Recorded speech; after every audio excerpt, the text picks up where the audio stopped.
Hello, everyone in the Chessid Fund universe. My name is Naftali Tzvi Margali Zabalafia, and I come to you with a very troubling story, and I'm asking for your help.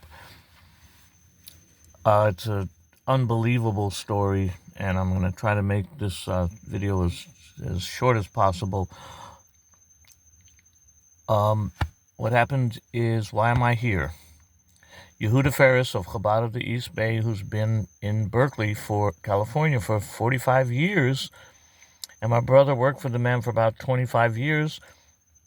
He has now gone to the Superior Court and asked for a restraining order against me that I not be allowed to talk to Jewish media, Jewish newspapers, or any Chabad rabbi in the whole United States. That's just outrageous. I'm going to include a screenshot of the section of the court papers that he filed. I haven't been served, so it's not in effect. So I'm trying to get this message out before hopefully I won't get served, and if I do, the judge won't allow it to become law. But if it does, I have to make this campaign outreach now and tell the story while I still have a chance, because he doesn't want me to be able to tell the story. Why not? If there's nothing wrong with the story, why would he be against it? So what happened? My brother worked for him for 25 years. My brother came down with terminal cancer, was only expected to live a few months, but he lived 6 years. I took care of him very carefully. I'm an EMT. He owned half of a house in Berkeley, 1810 Grant Street.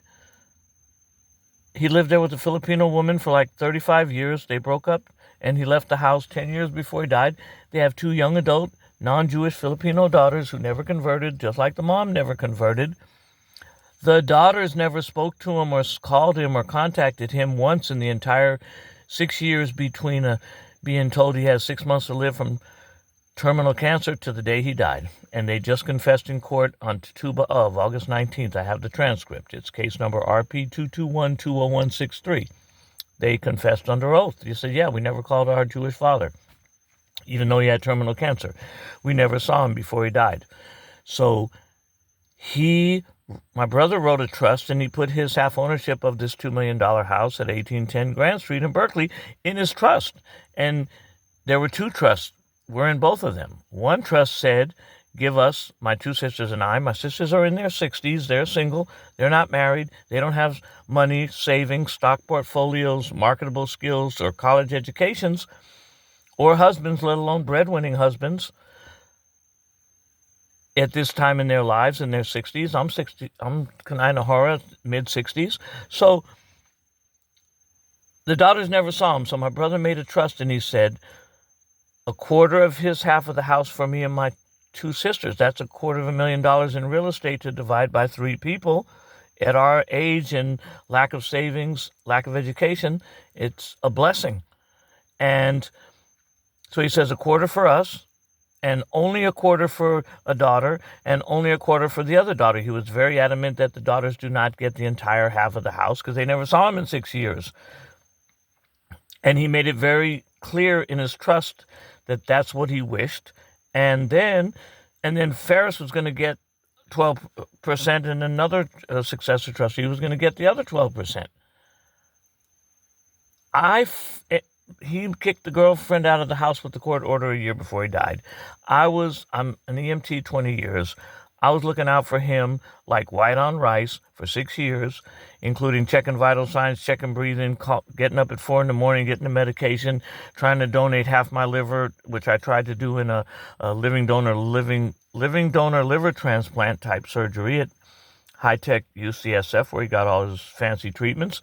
They screened me, but they decided not to they wouldn't cut my liver. It was the wrong size. Did his daughters try to save his life by giving a piece of their liver? No.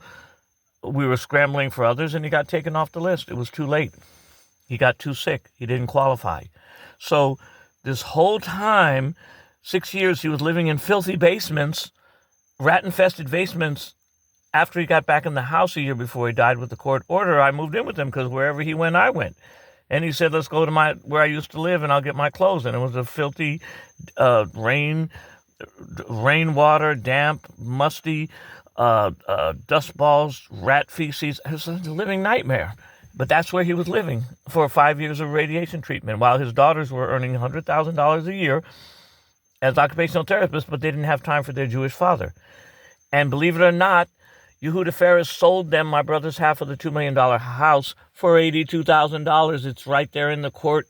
It's right there in the court case, RP 221-20163 in Alameda County Superior Court in Alameda County, California. It's online, the web domain for Alameda County Superior Court under Probate Department, case number RP 221-20163. I got the checks. He confessed in court. He said, we sold the property to the daughters for $82,000. But he said in his trust that they're not supposed to only get 25%. And the whole house is worth $2 million. Why did he sell it to them for $82,000? And to this day, my sisters and I got $4,000 5 years ago. But we just got an accounting from Yehuda Ferris of Chabad of the East Bay, where he paid his lawyer $57,000 in attorney's fees, but he couldn't give us our little $30,000 each plus 10% interest a year. Well, now it's 5 years. That's more like $50,000 each. But he bought like 3 $2 million properties in the last couple of years, but he can't give us our $50,000. And and now he's going to court saying I shouldn't be allowed. He's asking a judge to order me that I not be allowed to talk about this story to any Jewish media, any Jewish newspaper, or any Chabad rabbi in the entire United States.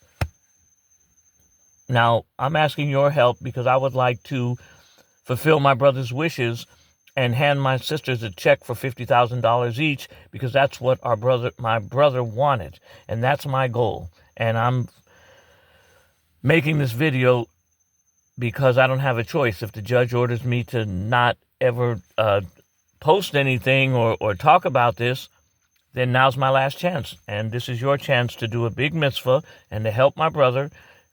Tomorrow is my father's 16th yahrzeit, and in his merit, I hope to raise the money to give my sisters, to fulfill my brother's wishes, that they get something to survive on in this world. Okay, thank you very much.